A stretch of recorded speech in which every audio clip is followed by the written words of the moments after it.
من الجنہ الا الرکن والمقام، کہتے ہیں کہ زمین پر اور کوئی شے جنت کی نہیں سوائے ان دو چیزوں کے، ان کے قریب جانا، ان سے تمسو کرنا، ان پہ ہاتھ پھیرنا۔ تو یہ اس لیے کہ سب سے پہلے حضرت آدم علیہ السلام نے ان سے تمسو کیا، یعنی یہ بت پرستی نہیں تھی، یہ حق پرستی تھی کہ ان دونوں پتھروں کو انہوں نے اپنے قریب کیا۔ اور توحید و رسالت کا نعرہ، توحید و رسالت کا نعرہ دنیا میں لگانے نکلے ہیں۔ بسم اللہ الرحمن الرحیم،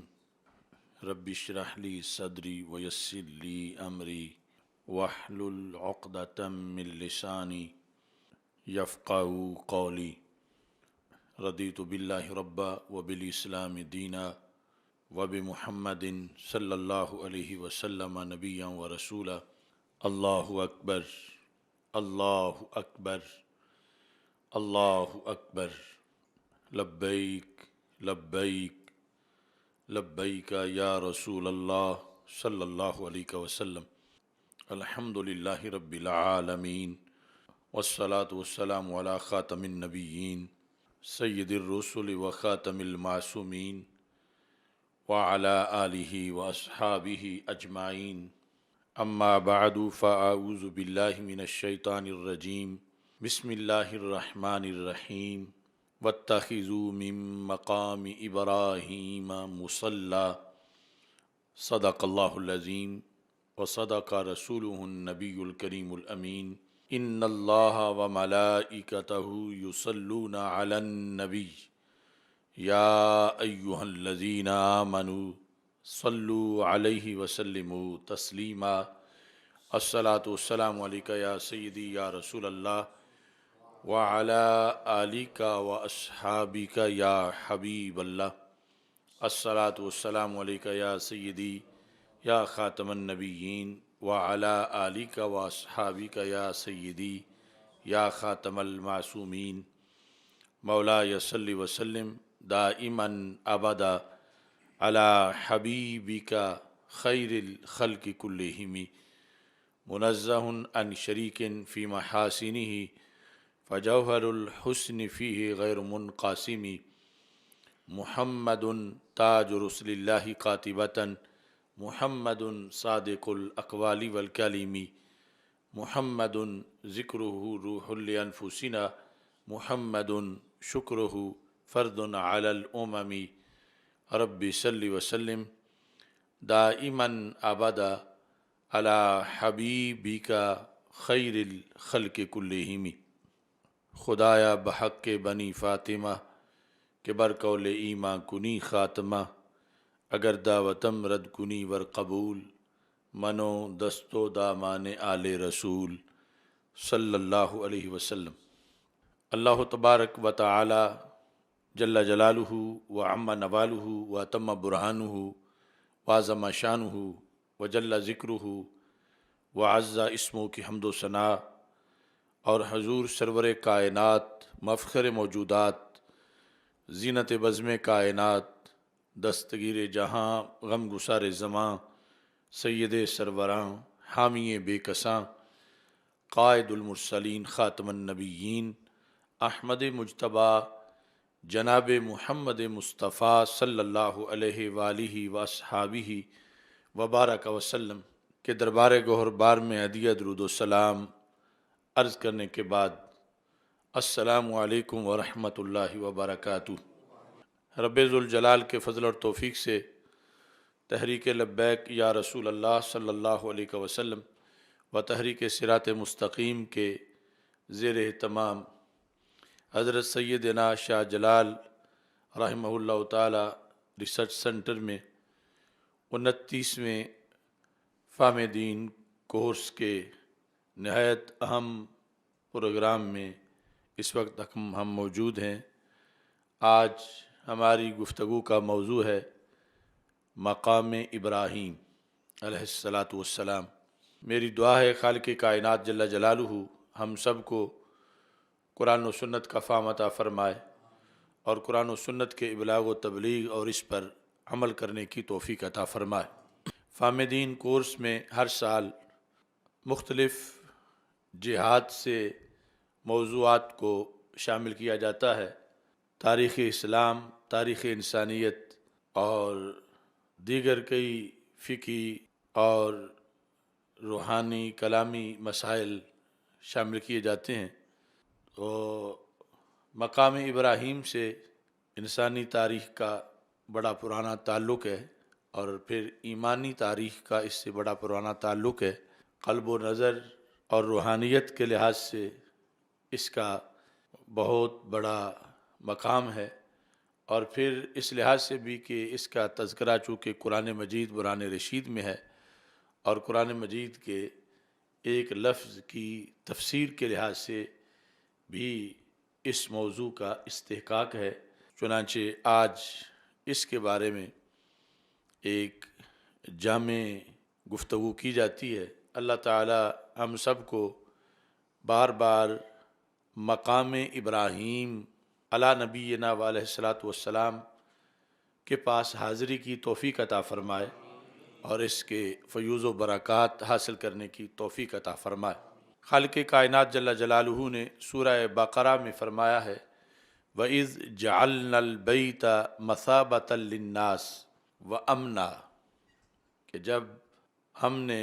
بیت کو یعنی بیت اللہ کو مثابہ بنایا ہے،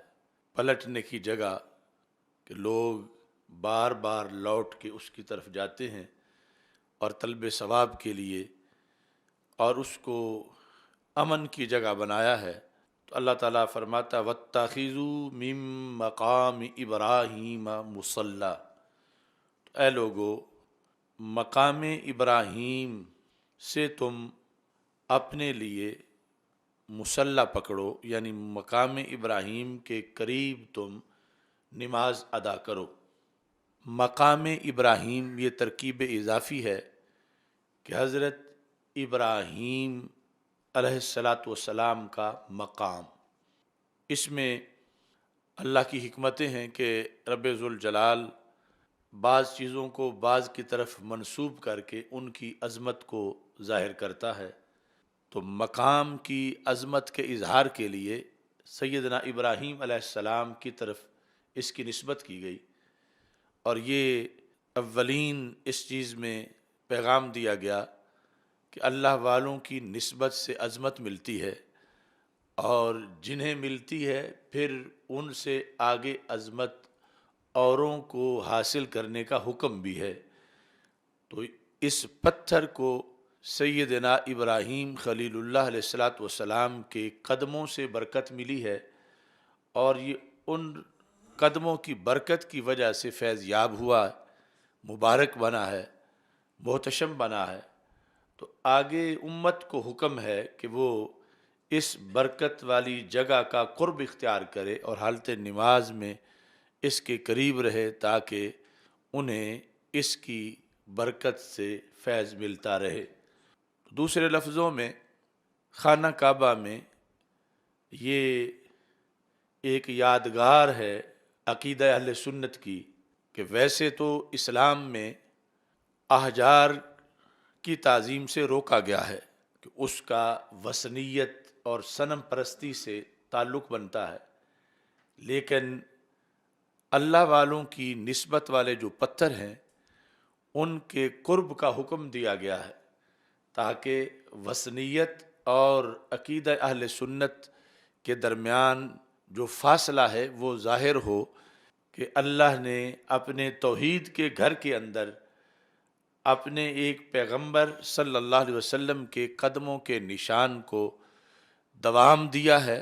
اور وہ قدموں کے نشان پتھر پر ہیں، اور پھر توحید پرستوں کو اس کے قریب نماز پڑھنے کا حکم دیا ہے، کہ جب رب ذوالجلال کسی پتھر کی طرف متوجہ کر دے تو وہاں پھر وثنیت کا شائبہ نہیں رہتا، بلکہ سنیت کا مقام اس میں آ جاتا ہے، جس طرح کہ حجر اسود کے لحاظ سے بھی ہے اور مقام ابراہیم علیہ الصلاۃ والسلام کے لحاظ سے بھی ہے۔ اب دیکھیں کہ یہ جو سعودی عرب میں وہابیت کا انقلاب آیا تھا اس کے انہوں نے کتنی چیزیں اکھاڑ دی ہیں، آثار رسول صلی اللہ علیہ وسلم اور مطلقاً جو آثار انبیاء علیہم السلام ہیں، آثار صحابہ و اہل بیت رضی اللہ تعالی عنہم ہیں، لیکن اس کے باوجود یہ عین مطاف کے اندر کعبۃ اللہ کے بالکل دروازے کے سامنے یعنی یہ نشانی اہل حق کی موجود ہے، اور اس کو قرآن نے دوام بخشا ہوا ہے، اور اس کے ذریعے یہ اعلان ہو رہا ہے کہ مسلک اہل سنت و جماعت کی کس قدر صداقت ہے، اور رب ذوالجلال نے اہل حق کو کس قدر اپنی تائید سے مالا مال فرمایا ہے۔ مقام ابراہیم میں سب سے پہلے یہ جاننا ضروری ہے کہ مقام کو مقام کیوں کہا جاتا ہے۔ لغوی معنی تو یہ ہے جائے قیام، یعنی کھڑا ہونے کی جگہ، مقام یعنی میم کے فتح کے ساتھ، کہ حضرت سیدنا ابراہیم علیہ السلام کے کھڑے ہونے کی جگہ۔ اب وہ کس مقصد کے لیے کھڑے ہوئے یا کس موقع پہ کھڑے ہوئے کہ اس کھڑے ہونے کو بھی یادگار بنایا گیا، اور اس کے لحاظ سے ہی اس پتھر کا تعارف ہمیشہ کے لیے محفوظ کیا گیا۔ تو اس میں پہلا قول جو ہے وہ حدیث بخاری شریف کے اندر موجود ہے، جو حضرت عبداللہ بن عباس رضی اللہ تعالی عنہما جس کے راوی ہیں، کہ جس وقت بیت اللہ کو تعمیر کیا جا رہا تھا تو حضرت عبداللہ بن عباس رضی اللہ تعالی عنہ بیان کرتے ہیں فجعل اسماعیل علیہ السلام یأتی بالحجارہ، کہ حضرت سیدنا اسماعیل علیہ السلام کعبۃ اللہ کی تعمیر کے لیے پتھر لا رہے تھے، و ابراہیم یبنی، اور سیدنا ابراہیم علیہ السلام پتھر پکڑ کے آگے دیوار بنا رہے تھے، حتی اذا ارتفع البنا، یہاں تک کہ جب دیوار اونچی ہو گئی، یعنی زمین سے اس کو اوپر اٹھایا گیا اور پتھر لگاتے لگاتے دیوار اونچی ہو گئی، جاء بہذا الحجر، تو حضرت اسماعیل علیہ السلام یہ پتھر لائے، فوضعہ لہ، تو حضرت ابراہیم علیہ السلام کے لیے حضرت اسماعیل علیہ السلام نے یہ پتھر رکھا تاکہ دیوار کے بلند ہو جانے کے بعد اس پہ کھڑے ہو کر آگے پھر تعمیر کریں۔ فقام علیہ وہو یبنی، تو اس طرح پھر حضرت سیدنا ابراہیم علیہ السلام اس پتھر کے اوپر کھڑے ہو گئے، اس حالت میں کہ آپ اس دیوار کی تعمیر کرتے جا رہے تھے، و اسماعیل یناولہ الحجارۃ، اور حضرت سیدنا اسماعیل علیہ السلام ان وہما یقولان، اور دونوں کی زبان پر یہ تھا ربنا تقبل منا انک انت السمیع العلیم، کہ اے اللہ ہم سے یہ کاوش قبول کر لے کہ تو سمیع ہے اور تو علیم ہے۔ اب یہ حضرت عبداللہ بن عباس رضی اللہ تعالی عنہ کا موقف ہے کہ جو صحیح بخاری شریف میں ہے، جس کو پھر ابن جریر نے بھی روایت کیا ہے، مسند امام احمد میں بھی ہے، اور دیگر بہت سے اس کے اور بھی روایت کرنے والے ہیں، صحاح اور سیر والے، اور حضرت عبداللہ بن عباس رضی اللہ تعالی عنہ سے اس کو حضرت سعید بن جبیر رضی اللہ تعالی عنہ نے تابعین میں سے خصوصی طور پر روایت کیا ہے۔ دوسرا سبب اس کو مقام کہنے کا وہ اس سے ہٹ کے ہے، اس کا تعلق بنائے خانہ کعبہ سے نہیں ہے، کہ حضرت سیدنا ابراہیم علیہ السلام ایک اور موقع پر اس پتھر پہ کھڑے ہوئے تو اس بنیاد پہ اس کو مقام ابراہیم کہا جاتا۔ یہ قول جو ہے یہ حضرت عبداللہ بن سلام رضی اللہ تعالی عنہ کا ہے، صحابہ رضی اللہ تعالی عنہ میں سے۔ ایسے ہی صحابہ رضی اللہ تعالی عنہ میں سے حضرت عبداللہ بن زبیر رضی اللہ تعالی عنہ کا بھی یہی قول ہے، اور پھر آگے تابعین میں حضرت مجاہد، حضرت سعید بن ابی ہلال وغیرہ اس کو روایت کرتے ہیں۔ یہ کھڑا ہونا ایک اور مقصد کے لیے تھا کہ جس وقت خانہ کعبہ بنا دیا گیا تو اس کے بعد خانہ کعبہ کو آباد کرنے کے لیے وَأَذِّن کا جو اللہ کی طرف سے حکم آیا کہ میرے خلیل آپ اعلان کریں، تو اس اعلان کی خاطر جس میں ساری انسانیت جنہوں نے قیامت تک آنا تھا ان کو دعوت دی گئی حضرت ابراہیم علیہ السلام کی طرف سے، تو اس پتھر پہ کھڑے ہو کے آپ نے وہ خصوصی طور پر اعلان کیا، اور وہ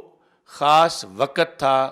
کھڑے ہونے کا اور قیامت تک کی تاریخ سے اس کا ایک تعلق تھا، تو اس بنیاد پر پھر اس کو مقام ابراہیم علیہ السلام کہا گیا۔ اس سلسلہ میں حضرت ابو سعید خدری رضی اللہ تعالی عنہ کہتے ہیں سألت عبداللہ بن سلام عن الاثر الذی فی المقام، کہ میں نے حضرت عبداللہ بن سلام رضی اللہ تعالیٰ عنہ جو ایک کبار صحابہ میں سے ہیں اور ان کے پاس پہلے دیگر الہامی کتب کا علم بھی تھا اور پھر انہوں نے کلمہ پڑھا، صحابی بنے، ان سے کہتے ہیں میں نے پوچھا کہ یہ جو پتھر ہے اس میں نشان کیوں ہے اور اس کو کس لیے مقام ابراہیم کہا جاتا ہے؟ فقال کانت الحجارۃ علی ما ہی علیہ اليوم،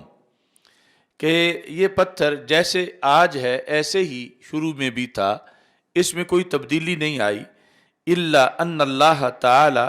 اراد ان یجعل المقام آیۃ من آیاتہ، ہاں یہ ہے کہ اللہ تعالیٰ نے یہ چاہا کہ اللہ اس پتھر کو اپنی آیات میں سے ایک آیت بنائے، اپنی نشانیوں میں سے ایک نشانی بنائے، تو اس بنیاد پر یہ پتھر ہونے کے باوجود اس میں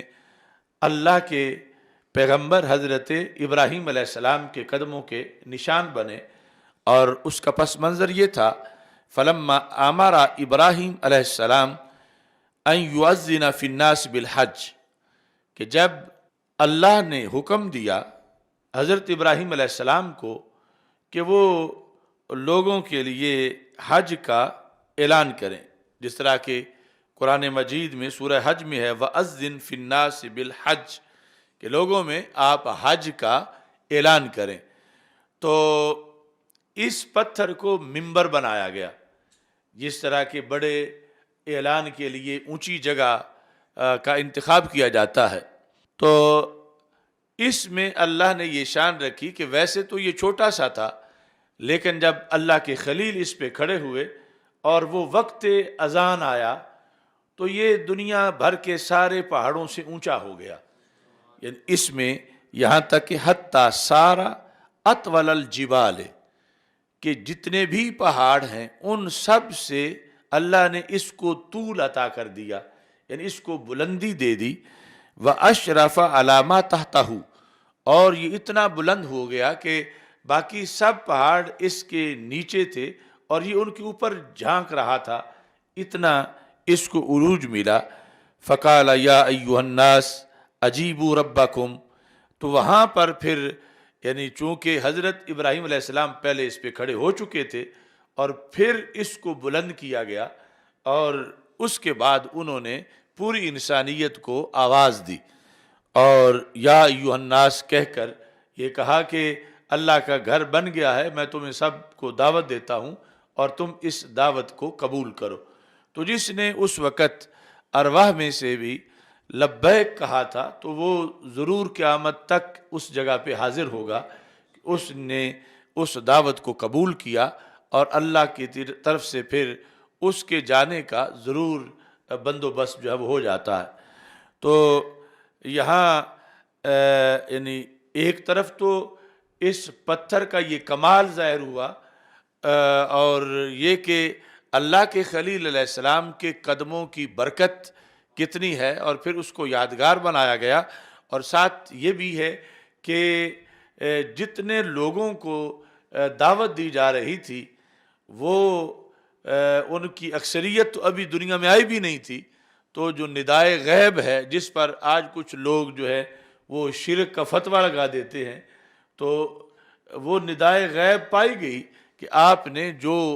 قریب موجود تھے، بعید موجود تھے، روئے زمین پر موجود تھے، جنہوں نے ایک دن بعد پیدا ہونا تھا یا ایک صدی بعد پیدا ہونا تھا یا کئی صدیوں بعد پیدا ہونا تھا، ان سب کو مشترکہ ایک ہی آپ نے پیغام دیا،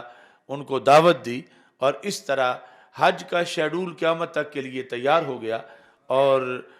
جس نے بھی وہاں حاضر ہونا ہے اس کے لیے رب ذوالجلال نے یہ اہتمام کیا۔ تو بنیادی طور پر اس موضوع میں یعنی مقام کے لحاظ سے یہ وضاحت لازمی تھی کہ مقام ابراہیم کو دو لحاظ سے مقام ابراہیم کہا جاتا ہے۔ ایک تو اس بنیاد پر کچھ لوگوں نے کہا کہ اس پہ کھڑے ہو کے خانہ کعبہ کی تعمیر کی، اور دوسرا یہ کہ اگرچہ تعمیر میں تو یہ اس پہ کھڑے نہیں ہوئے، مگر تعظیم میں جو اذان دی ہے اور بلایا ہے انسانیت کو، اس بڑے اعلان کے لیے اس پر آپ کھڑے ہوئے، اور اس بنیاد پر پھر اس کو مقام ابراہیم سے تعبیر کیا جاتا ہے، چونکہ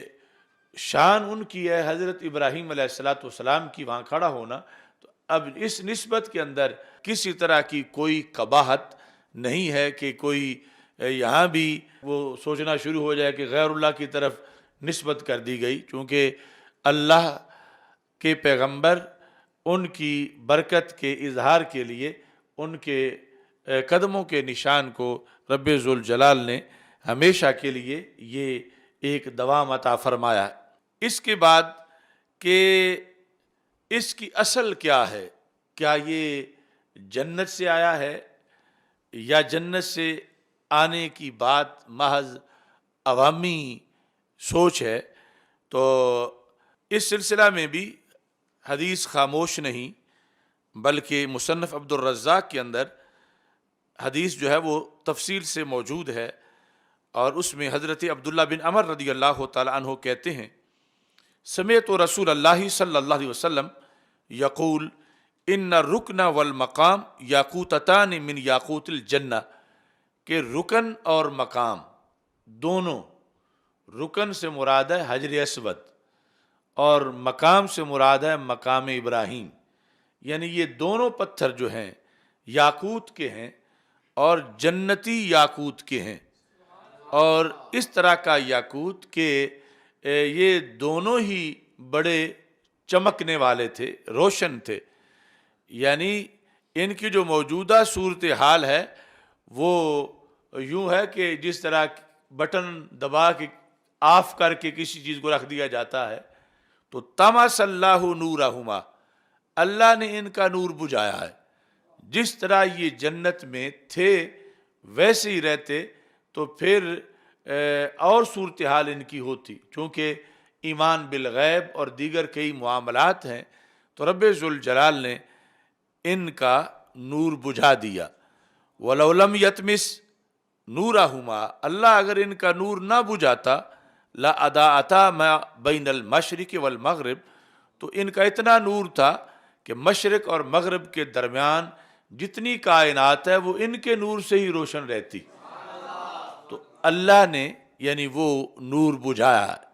اب اس میں ایک تو یہ ہے کہ ویسے جس طرح امر کن ہے اللہ نے اس کو بجھا دیا، اور ایک یہ ہے کہ جب گناہگار ان سے مس ہوئے، ان کے گناہوں کو ان پتھروں نے چوسا، اور اس کے بعد پھر وہ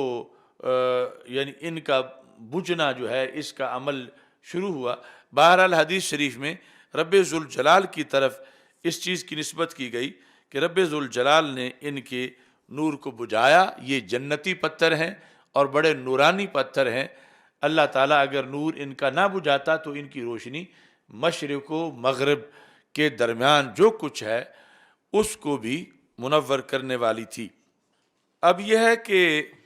حضرت عبداللہ بن عباس رضی اللہ تعالیٰ عنہ اسی بات کی دوسری دلیل، آپ یہ فرماتے ہیں کہ لیس فی الارض من الجنہ الا الرکن والمقام، کہتے ہیں کہ زمین پر اور کوئی شے جنت کی نہیں سوائے ان دو چیزوں کے۔ جنت کی ساری چیزیں جنت میں ہیں، لیکن زمین پر جو جنت سے چیزیں آئی ہیں وہ یہ دو چیزیں ہیں، ایک ان میں سے حجر اسود ہے اور دوسرا مقام ابراہیم ہے۔ یہ انہوں نے ایک حصر بیان کیا، فرمایا فَإِنَّهُمَا جَوْهَرَتَانِ مِنْ جَوْهَرِ الْجَنَّةِ، یہ جنت کے جواہر میں سے یہ دو جوہر ہیں، یہ جنت کے دو ہیرے ہیں، جنت سے ان کو دنیا میں لایا گیا۔ وَلَوْلَا مَا مَسَّهُمَا مِنْ أَهْلِ الشِّرْكِ مَا مَسَّهُمَا ذُو آہَةٍ إِلَّا شَفَاهُ اللَّهُ۔ یہ نظریہ انہوں نے پھر ساتھ علیحدہ بیان کر دیا، فرمایا اگر ان کو اہل شرک کے ہاتھ نہ لگتے تو ان دونوں میں اتنی برکت تھی کہ جو بیمار بھی ان کو ہاتھ لگاتا فوراً شفا پا جاتا۔ یعنی اہل شرک کے ہاتھ لگنے سے ان کی برکت متاثر ہوئی۔ یعنی ایک جو ان کا کردار ہے وہ تو اب بھی باقی ہے، لیکن جو بہت زود اثر برکت تھی اس کے لحاظ سے کہ چونکہ جو ان کا تقدس تھا وہ برقرار نہ رہ سکا اور اہل شرک کے ہاتھ ان کو لگ گئے۔ اگر اہل شرک کے ہاتھ ان دونوں کو نہ لگتے تو پھر ان میں اتنی برکت تھی، ما مسہما ذو آہۃ الا شفاہ اللہ، کہ جو بھی مریض کسی طرح کا مرض جس کو ہو وہ انہیں ہاتھ لگاتا تو ان میں اتنی برکت تھی کہ فوراً اس کے مرض کو کھینچ کے اسے شفا عطا کر دیتے۔ تو اس کے باوجود کہ مشرکین کے ہاتھ لگنے سے وہ اتنا تیز وصف باقی نہ رہا، لیکن پھر بھی ان کا بابرکت ہونا وہ ایک طے شدہ حقیقت ہے کہ ان کے اندر رب ذوالجلال نے نورانیت بھی رکھی، جو پہلی حدیث میں آئی کہ اگر اس کو اللہ نہ بجھاتا تو یہ پتھر اتنے روشن تھے کہ مشرق و مغرب تک ہر چیز روشن رہتی۔ اور دوسرا یہ ہے کہ اہل شرک کے اگر ہاتھ ان کو نہ لگتے تو ان میں شفا اتنی تھی کہ جس کی بنیاد پر جو بندہ بھی مشکل کشائی اور حاجت روائی کے لیے ان کو ہاتھ لگاتا تو شفا اس کو ملتی۔ مطلب یہ ہے کہ کچھ وقت تو لوگ یہ کام ان سے لیتے رہے، اور آج جو یعنی لوگ سمجھتے ہیں کہ یہ تمسو ہاتھ سے برکت لینا یہ بریلویت ہے، تو یہ بریلویت تو پھر بڑی پرانی بریلویت ہے کہ یعنی انسان کے اندر کہ تمسو کے ذریعے سے برکت کا حصول، یہ ایک حقیقت تھی جو اس چیز میں رکھی گئی۔ آگے پھر مشرکین جو ہیں ان کی غلطی کی وجہ سے اس میں فرق آیا، ورنہ یہ اصل اپنی برکت کے لحاظ سے اس وصف سے متصف تھے کہ ان کو ہاتھ لگانے سے برکت ملتی تھی، اور وہ بِإِذْنِ اللہ تھی، چونکہ شفاء اللہ، اللہ شفا دیتا، وسیلہ یہ بنتے کہ ان پتھروں کو جو بھی ہاتھ لگاتا اللہ اس کو شفا دے دیتا۔ تو یعنی وہی نظریہ کہ ویسے جو بت ہیں ان کو ہاتھ لگائے کوئی اس سے کہ مجھے فائدہ ہو تو رب ناراض ہو جاتا ہے، اور یہ جنہیں رب نے برکت دی اس سے اللہ خوش ہوتا ہوگا جب کوئی ہاتھ لگاتا تھا، اور یہ برکت ابھی پوری اس وقت موجود تھی، اور آج بھی وہ برکت اللہ کے فضل سے باقی ہے، اگرچہ اس طرح کا جو منظر تھا وہ اب نہیں ہے، لیکن پھر بھی صدیوں کے گزر جانے کے باوجود یہ جنت کی دو بڑی علامتیں اہل زمین پر مسلمانوں کے پاس ہیں، اور مسلمانوں کے کعبے میں ہیں، اور مسلمانوں کے عقیدے کی یادگار ہیں، اور یہ یادگار صرف ہمارے نظریے کے مطابق یعنی اہل سنت و جماعت کے نظریے کے مطابق ہے، جو توحید میں ہمارا نظریہ ہے کہ رب ذوالجلال اگر کسی پتھر کو بھی اپنی برکتوں کا محور بنا دے تو پھر وہاں سے برکت لینے میں ناراضگی نہیں ہوتی اللہ تعالیٰ کی، بلکہ اللہ تعالیٰ خوش ہوتا ہے۔ اگرچہ متوجہ ہونے والا متوجہ تو پتھر کی طرف ہو رہا ہے، مگر جب وہ بِإِذْنِ اللہ مانتا ہے تو بِإِذْنِ اللہ ماننے کی بنیاد پر اس کے عقیدے پر کسی طرح کا کوئی گرد و غبار نہیں ہوتا۔ اب یہ بات ہے کہ یہ پھر زمین پہ کیسے آئے کہ جنتی پتھر ہیں، تو زمین پہ ان کو بھیجنے کا بندوبست کیسے ہوا؟ اس سلسلہ میں حضرت عبداللہ بن عباس رضی اللہ تعالی عنہ کا جو فرمان ہے وہ ازرقی نے یہ جو اخبار مکہ کتاب ہے اس کے اندر اس کو لکھا، یعنی پرانے زمانے میں اخبار اس طرح کے ہوتے تھے، اخبار مکہ امام ازرقی کی، تو اس کے اندر انہوں نے یہ لکھا کہ حدیث لکھی سند کے ساتھ، کہتا حضرت عبداللہ بن عباس رضی اللہ تعالیٰ عنہ فرماتے ہیں انزل الرکن والمقام ما آدم علیہ السلام لیلۃ نزل بین الرکن والمقام، کہ جس رات، یعنی ایک تو نزول آدم علیہ السلام جو ہے وہ بر صغیر میں ہوا، اور دوسرا کہ نزول آدم علیہ السلام جو ہے وہ رکن اور مقام کے درمیان ہوا، یعنی جو جگہ ہے جہاں آج حجر اسود ہے اور آج مقام ابراہیم ہے،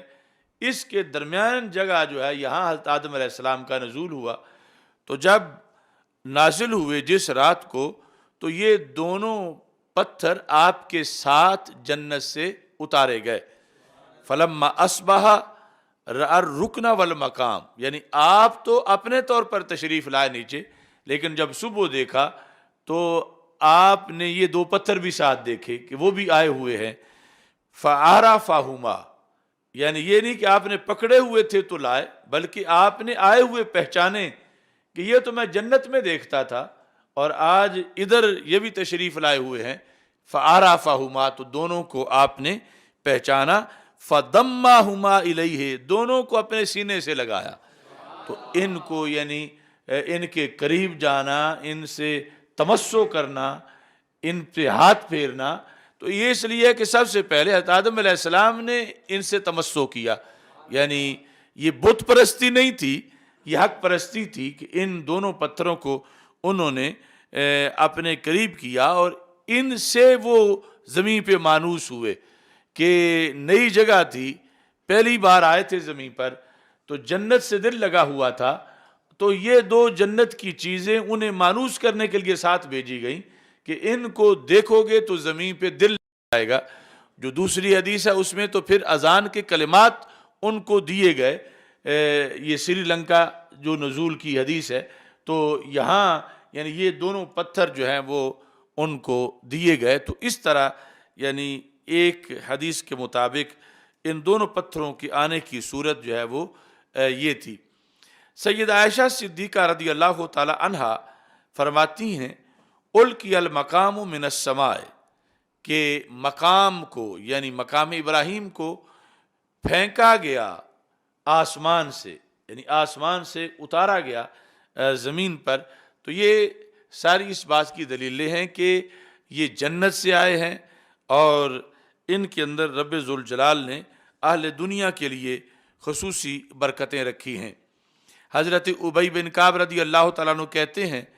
ان جبریل علیہ السلام جاء بالمقام، کہ حضرت جبریل علیہ السلام لے کے آئے۔ اب یہ تیسرا قول ہے، یعنی جو دوسرا تھا عائشہ صدیقہ رضی اللہ تعالی عنہ والا، وہ یہ ہے کہ اوپر سے اسے گرایا گیا، اور یہ ہے کہ جبریل علیہ السلام ساتھ لے کے آئے۔ جاء بالمقام حتی واداہ تحت رجل ابراہیم، یہاں تک کہ اس کو حضرت ابراہیم علیہ السلام، وہ جو قول ہے بنائے کعبہ کے لیے کھڑے تھے، تو ان کے پاؤں کے نیچے جبریل علیہ السلام نے اس پتھر کو رکھ دیا، جسے مقام ابراہیم کہا جاتا ہے۔ مقام ابراہیم کے لحاظ سے اگلی بات یہ ہے کہ کیا یہ جہاں اب ہے شروع سے ہی یہاں ہے، یا پہلے کہیں اور تھا اور پھر اس جگہ پہ رکھا گیا؟ اور پھر ایک یہ ہے کہ اگر اس کا یہی مقام ہے تو کیا ہمیشہ ہی یہی رہا ہے، یا کہیں اور بھی منتقل ہوا اور پھر اس جگہ پہ رکھا گیا؟ تو اس سلسلہ کے اندر نوفل بن معاویہ وہ کہتے ہیں رأیت المقام فی عہد عبد المطلب رضی اللہ تعالی عنہ ملصقم بالبیت، انہوں نے حضرت عبد المطلب رضی اللہ تعالیٰ عنہ کا زمانہ پایا، تو وہ کہتے ہیں کہ میں نے اس وقت اس پتھر کو کعبۃ اللہ کی دیوار کے ساتھ بالکل اٹیچ پایا، یعنی درمیان میں فاصلہ نہیں تھا۔ اب تو درمیان میں کافی فاصلہ ہے، یعنی یہ دیوار کے ساتھ بالکل لگا ہوا تھا، یعنی جس طرح حجر اسود لگا ہوا ہے ایسے ہی یہ دیوار کے ساتھ میں نے لگا ہوا دیکھا، یہ ان کا قول ہے۔ لیکن جو زیادہ راجح ہے وہ یہ ہے کہ یہ شروع سے اس کی وہی جگہ ہے جہاں آج موجود ہے، یعنی اگرچہ درمیان میں یہ ہوتا رہا، منتقل اسے کئی بار کیا گیا، یعنی برکت کے حصول کے لیے بھی بادشاہ اس کو منگواتے رہے، اور بھی کئی وجوہ بنی، یعنی جو چوری کا معاملہ ہے یا سیلاب کی وجہ سے جگہ سے ہٹنا، لیکن خصوصی طور پر حصول برکت کے لیے بھی اسے مختلف جو دربار ہیں بادشاہوں کے پہلے ان میں لے جایا گیا، لیکن اس کی جگہ وہی تھی جہاں پھر یعنی جو لے جاتا تھا وہ واپس اسی جگہ پہ لا کے رکھ دیتا تھا، یعنی خانہ کعبہ کی دیوار میں لگا ہوا ہونا اٹیچ وہ کمزور بات ہے، اور یہ جس جگہ پہ ہے یہاں اس کا ہونا اگرچہ درمیان میں انقطاع آتا رہا یہ زیادہ راجح ہے۔ اور پھر اس کے لحاظ سے یہ چیز بھی ہے کہ اصل تو جو بڑا حکم ہے وَاتَّخِذُوا مِن مقام ابراہیم مصلی، کہ اس کے قریب کھڑے ہو کے نماز پڑھی جائے اور اس کے پاس دعا مانگی جائے، اور اس کے ضمن میں پھر یہ بھی ہے کہ یعنی اگر کوئی انتظامی گڑبڑ نہ ہوتی ہو تو اس سے تمسو بھی جائز ہے، یعنی حصول برکت کے لیے۔ اب ایک ہے کہ کسی کام کا شرعی ناجائز ہونا، ایک ہے کہ رش کی وجہ سے مشکل ہونا اور اس کی وجہ سے پھر روکنا، یعنی یہ جو سعودی شرطیں ہیں وہ جو جس نقطہ نظر سے روک رہے ہوتے ہیں کہ یہ شرک ہے، یہ بدعت ہے، یہ حرام ہے، یعنی اس نقطہ نظر میں، تو اس نقطہ نظر پر اس سے روکنا جائز نہیں، کہ اس میں برکت ہے اور یہ اس سے تبرک شریعت میں جائز ہے۔ ہاں یہ کہ جب رش بہت زیادہ ہے اور ہر بندہ ہی وہاں رکے تو اس کے سے اگر مسائل بن رہے ہوں تو وہ ایک علیحدہ انتظامی صورتحال ہے، اور اس انتظامی صورتحال کا لحاظ بھی رکھنا چاہیے کہ لوگوں کے طواف میں رکاوٹ نہ ہو، لیکن جو نفس جواز ہے اس کا انکار نہیں کیا جا سکتا کہ اس کے لیے اور نئی دلیل کی کیا ضرورت ہوگی جب آئی جنت سے ہے اور قطعی طور پر ہے، تو پھر جب سب سے پہلے حضرت آدم علیہ السلام نے لگایا ہے سینے سے تو بنی آدم تو پھر ضرور رگڑے گا اپنا سر اور ہاتھ اس کے ساتھ کو حصول برکت کے لیے۔ تو اس بنیاد پر یہ فرق جو ہے وہ ذہن میں رکھنا ضروری ہے۔ موجودہ یعنی جو وہاں پہ مسلط وہابیت ہے وہ یلا حرام حرام، وہ یعنی اسی پر جو ہے لگے ہوئے ہیں، کہ جب کہ اصل جو ہے اس کا تقدس ہے، اس میں برکت ہے، اور اس برکت کے لحاظ سے جو پہلے ہم دلائل بیان کر چکے ہیں کہ یہ جنت سے آیا ہے، اور پھر آدم علیہ السلام نے خود اس سے مس کیا ہے، اور اس کے بعد پھر خلفاء جو ہیں مختلف ان کے لحاظ سے بھی یہ اخبار مکہ کے اندر لکھا ہے صفحہ نمبر 38 پر، یعنی دوسری جلد کا جو صفحہ نمبر 38 ہے اس میں یہ لکھا ہے کہ حج المہدی امیر المومنین سنت 60 و 100،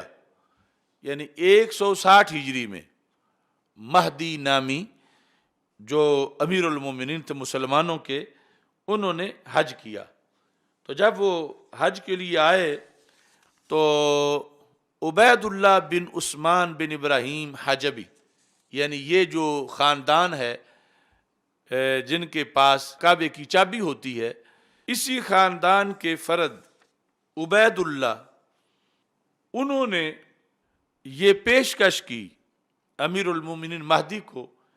کہ میں آپ کو خصوصی طور پر ایک زیارت کروانا چاہتا ہوں، اور ایک پیشکش میری ہے خصوصی طور پر۔ تو جب رش نہیں تھا،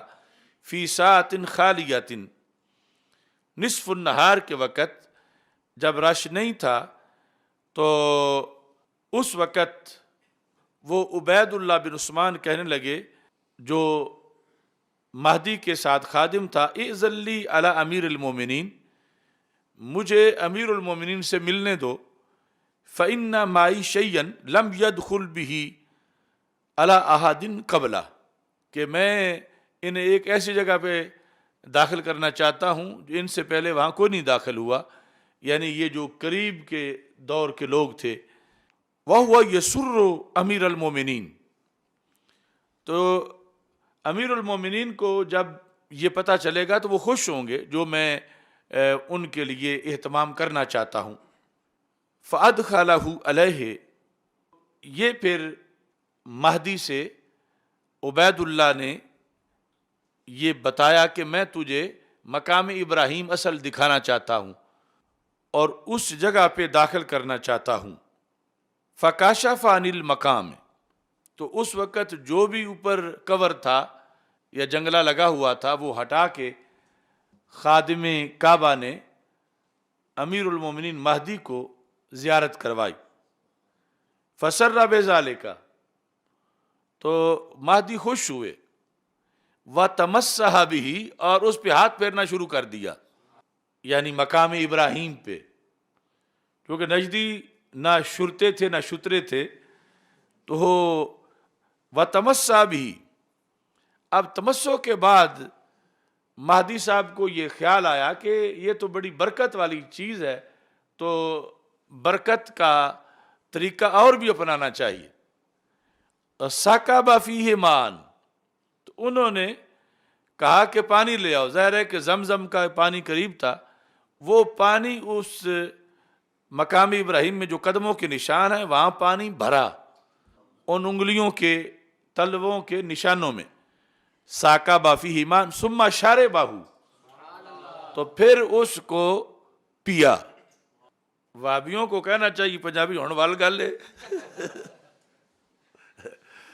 تو وہ جو ہاتھ لگانے سے، یعنی اس طرح جو وہاں منظر بنا ہوتا ہے، انہوں نے اپنا، جس طرح وہ پنجاب کا کلی باندر کا کھیل ہے، تو